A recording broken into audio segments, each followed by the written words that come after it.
hukum dari Ombudsman Nusa Tenggara Timur terkait tentang penguatan dan peningkatan layanan publik di Sumba Barat. Dan seperti apa kegiatan yang berlangsung saat ini di Kabupaten Sumba Barat, saya sudah bergabung dengan Bapak Darius selaku Kepala Perwakilan Ombudsman Nusa Tenggara Timur yang berkegiatan di Kabupaten Sumba Barat saat ini. Selamat siang Bapak Darius. Selamat siang RRI. Bapak Darius, terkait tentang kegiatan Ombudsman hari ini, di mana tadi banyak hal yang dibicarakan terkait tentang peningkatan pelayanan publik di Sumba Barat untuk terpenuhnya kondisi layanan publik kepada seluruh masyarakat dan bisa teraksesnya layanan publik baik itu layanan sipil maupun jasa servis di Sumba Barat sendiri. Ya, pertama saya menyampaikan terima kasih banyak ya. Kegiatan hari ini berjalan lancar. Hadir saya amati tadi lebih dari 100 orang meskipun kami mengundang 100. Saya juga terima kasih Pak Bupati bersedia berdiskusi dengan kami kemarin hingga hari ini juga bersedia hadir. Pak Sekda semua lengkap. Ya, mudah-mudahan seluruh harapan masyarakat yang disampaikan tadi tersampaikan ke pemerintah dan bisa diselesaikan ya. Kami berharap bahwa masyarakat yang hadir hari ini bisa menyampaikan informasi terkait ombudsman dan pelayanan publik ini ke desanya masing-masing, terutama bagaimana cara melapor, nomor-nomor komplain dan seterusnya bisa disebarluaskan sehingga seluruh masyarakat di Sumba ini bisa menggunakan kanal-kanal pengaduan itu untuk menyampaikan pengaduan manakala ada pelayanan publik di sekitar mereka yang perlu dilaporkan gitu. Jadi melapor itu baik, komplain itu baik, karena itu cara masyarakat berpartisipasi membangun daerah.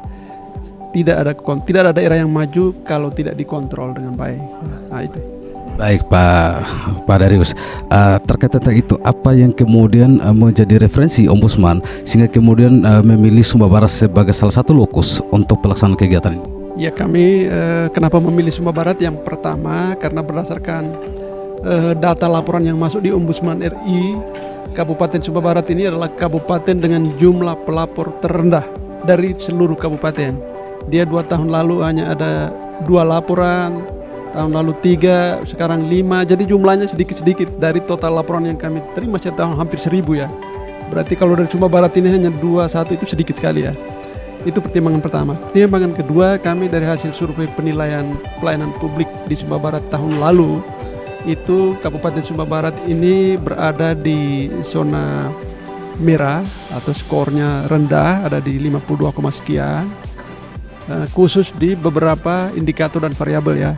Ada 5 indikator variabel yang kami lihat, mulai dari bagaimana standar pelayanannya, bagaimana pengelolaan pengaduannya, bagaimana persepsi maladministrasinya, bagaimana sarana prasarananya dan seterusnya kami lihat, dan skornya ternyata Sumba Barat angkanya kecil. Saya kecil sehingga kami ingin datang di sini dan sosialisasi hari ini. Apa faktor yang mempengaruhi daripada hasil survei tadi yang kemudian menjadi alat ukur sehingga kemudian Ombudsman Nusa Tenggara Timur memilih lokus daerah ini sebagai tempat kegiatan? Ya, itu tadi 2 hasil, satu hasil survei, satu hasil jumlah laporan yang masuk gitu ya, ukurannya itu. Dan kami berharap pemerintah daerah melihat indikator-indikator yang skornya rendah itu untuk dilengkapi dan disempurnakan sehingga kalau tahun depan ada penilaian lagi minimal kita berada di angka yang sedikit mengembirakan ya. Kemarin saya sudah minta tolong Pak Bupati dan seluruh jajaran untuk kalau memungkinkan mall pelayanan publik itu segera ada di Sumba Barat ini. Mall pelayanan publik itu adalah amanat peraturan Presiden agar semua kabupaten menyelenggarakan mall pelayanan publik.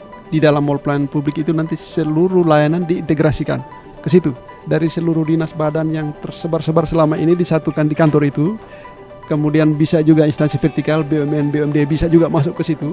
Sehingga seluruh masyarakat yang mau membutuhkan layanan perizinan dan non perizinan di pemerintah daerah cukup datang di kantor yang namanya mall pelayanan publik itu. Dan saya senang karena Pak Bupati melaporkan progresnya sudah 80% di depan rumah jabatan, di samping stadion itu.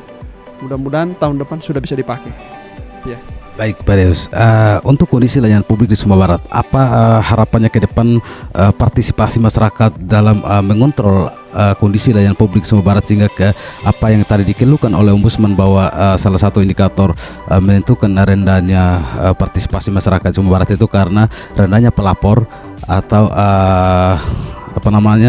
suatu masukan yang berupa suatu laporan kepada Ombudsman itu sendiri, sehingga kemudian masyarakat Sumba Barat itu dinilai partisipasi untuk atau layanan publiknya tidak meningkat. Ya, kami berharap pertama kehadiran kami hari ini mendekatkan akses masyarakat Sumba Barat melapor. Nomor-nomor kami tadi disebarkan, kemudian silakan melapor. Jika tidak ada laporan yang masuk, bisa saja pemerintah daerah merasa tidak perlu memperbaiki layanan karena semuanya baik-baik saja. Dan itu bisa saja ya. Jadi silakan melapor itu hak Bapak Ibu sekalian.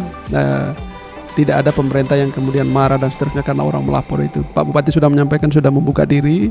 Silakan. Kalau angkanya rendah seperti yang terjadi di Sumba Barat sekarang, ya saya berkesimpulan bahwa berarti pelayanan di sini sudah bagus.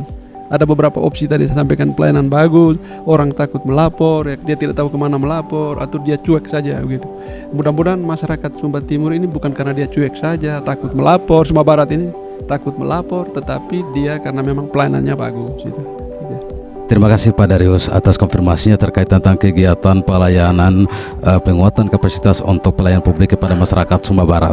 Dan saudara, demikian dapat kami hadirkan informasi ini untuk Anda terkait tentang kondisi layanan publik di Kabupaten Sumba Barat.